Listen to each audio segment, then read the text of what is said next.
Mon dernier mot va à l'endroit du président Laurent Gbagbo et puis du PPAC. Et je voudrais demander au président Laurent Gbagbo et l'ensemble de ses camarades de se rappeler donc ses phrases les plus récentes pour dire que, où il disait s'il ne peut pas être candidat, mais il laisse.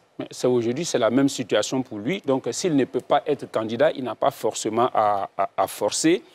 Et comme il l'avait si bien dit, l'article 45, d'après lui-même, était fait pour régler le cas Alassane Ouattara. Aujourd'hui, il y a une loi qui est là qui dit que si vous avez perdu vos droits civiques, vous ne pouvez pas être candidat. Et aujourd'hui, c'est dans cette situation donc, que le président Laurent Gbagbo est. Donc, il en tire toutes les conséquences.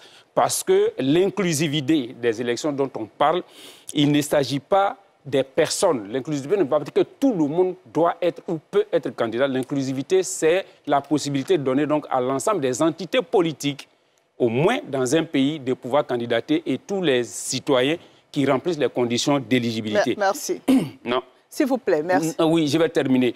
Donc aujourd'hui, si ces élections ne vont pas être inclusives et que l'opposition croit qu'elle a été exclue, c'est ceux qui sont à la tête de ces partis et qui savent qu'ils ne sont pas éligibles, ne peuvent pas être candidats et qui maintiennent les partis dans cette situation, c'est ceux-là qui seront en train de lutter contre l'inclusion. Alors, rapidement, je voudrais... Mais très rapidement. Non, rapidement, je voudrais dire à M. Blaise Lage de ne pas avoir l'indignation sélective quand il parle de diffamation, d'affirmation gratuite. Il dit qu'on ne va pas refaire le débat, s'il vous plaît. On est à la conclusion. D'accord, dans votre temps. C'est ton frère qui a dit, à mon absence, qu'on aurait payé un billet d'avion pour Kokora pour venir. Ça fait 3 fois au moins que vous le dites. Non, il faut que je lui rappelle que l'indignation sélective n'est pas bonne. Il faut lui donner des conseils parce que ce n'est pas responsable d'attaquer des gens alors que vous ne savez rien de leur vie. As-tu donc les preuves qu'on a payé un billet d'avion pour moi? Quand je dis Stéphane Tchipré a volé 4 milliards, mais je passe sous le contrat du Premier ministre Afingissa qui a dit qu'il a falsifié la signature du ministre Kofi Dibi, donc pour empocher 4 milliards dans la filière café cacao. Je ne crois pas que vous avez porté plainte contre le Premier ministre Afingissa. Donc je cite un témoin qui était quand même responsable du FI lors de votre... Est-ce que c'est votre dernier mot? Est-ce qu'il peut...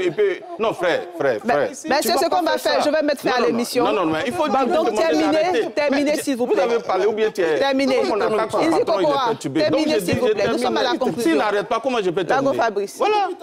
Non, mais regardez. Donc je dis... Ce que j'ai dit, c'est avec des preuves. Vous n'allez pas reprendre, s'il vous plaît. Donc, ne reprenez pas. Je dise quoi? Donc, ils sont en train de terminer. Donc, terminez sans reprendre vos propos, s'il vous plaît. Je ne reprends pas mes propos, mais j'ai dit, ce que j'ai dit, ce n'est pas de la diffamation. Fabrice Lago, tu recevais 3 000 € de la part du... D'accord, merci beaucoup. C'est la fin de cette émission. Merci de votre fidélité. Prenez